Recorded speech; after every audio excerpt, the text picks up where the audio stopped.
Alors aujourd'hui, on plonge dans une histoire absolument fondamentale sur le leadership et la transition, le livre de 1 Samuel. C'est vraiment le récit épique d'une nation qui se trouve à la croisée des chemins, forcée d'une certaine manière de choisir son propre avenir.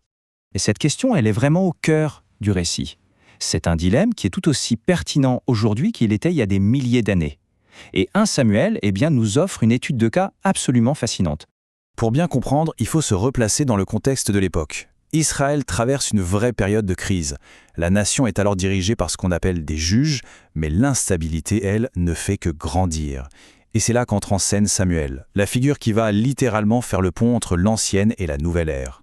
Alors, qu'est-ce qu'un juge à cette époque? Il faut imaginer un chef à la fois charismatique, militaire et spirituel qui émerge en temps de crise. Ce n'est pas une dynastie, c'est un leadership vraiment situationnel. Et Samuel, il est non seulement le dernier, mais aussi le plus grand de ces juges. Il marque la fin de toute une époque. Et là, on sent bien que le changement est devenu une urgence. Le système en place est en train de s'effondrer de l'intérieur. Les fils du grand prêtre Élie, Ophni et Phiné, sont notoriément corrompus. Ils abusent de leur pouvoir. Cette défaillance au plus haut niveau de l'État crée un vide immense et pousse le peuple à chercher une solution radicale.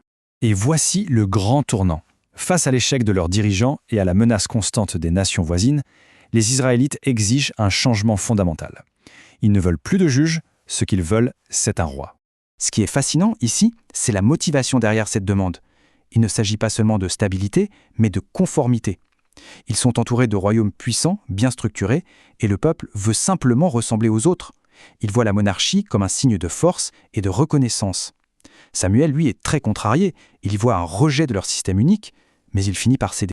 La réponse à la demande du peuple va donc prendre la forme d'un homme, Saül.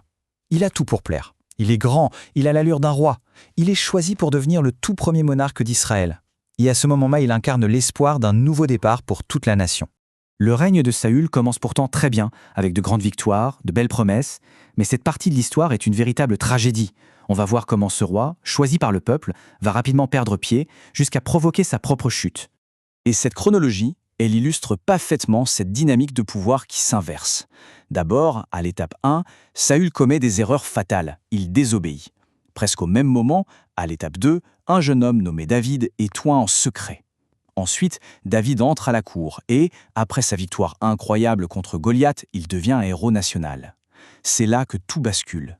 La popularité de David allume une jalousie dévorante chez le roi Saül. Passons maintenant au contrepoint de Saül.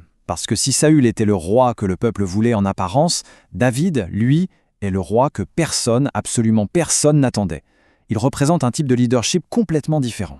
Ses origines sont on ne peut plus modestes. Ce n'est pas un prince, ce n'est même pas un grand guerrier, c'est un berger, le plus jeune de sa famille. C'est presque un outsider. Et ce contraste avec l'image qu'on se fait d'un roi, il est absolument central dans toute l'histoire. Cette comparaison, elle résume parfaitement le conflit. D'un côté, on a Saül, qui gouverne par la peur, prend des décisions impulsives et finit par être jeté. Et de l'autre, il y a David, décrit comme un homme selon le cœur de Dieu, qui inspire la confiance, la loyauté. Le point crucial ici, c'est bien la différence entre un dirigeant qui a l'apparence du pouvoir et un autre qui en a le caractère. La paranoïa de Saül devient si intense qu'il se met à pourchasser David sans relâche. Mais ce qui est fascinant, c'est que David, même en tant que fugitif, ne fait pas que se cacher. Il rassemble autour de lui une troupe de fidèles, il fait preuve d'une stratégie et d'une clémence incroyables, et c'est comme ça qu'il forge sa réputation de chef juste et charismatique, même en exil. Bon, alors que retenir de toute cette épopée?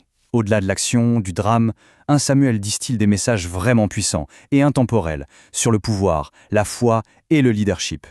Si on devait résumer les points essentiels, le livre explore le conflit permanent entre l'obéissance, incarnée par David, et l'intérêt personnel, qui cause la perte de Saül.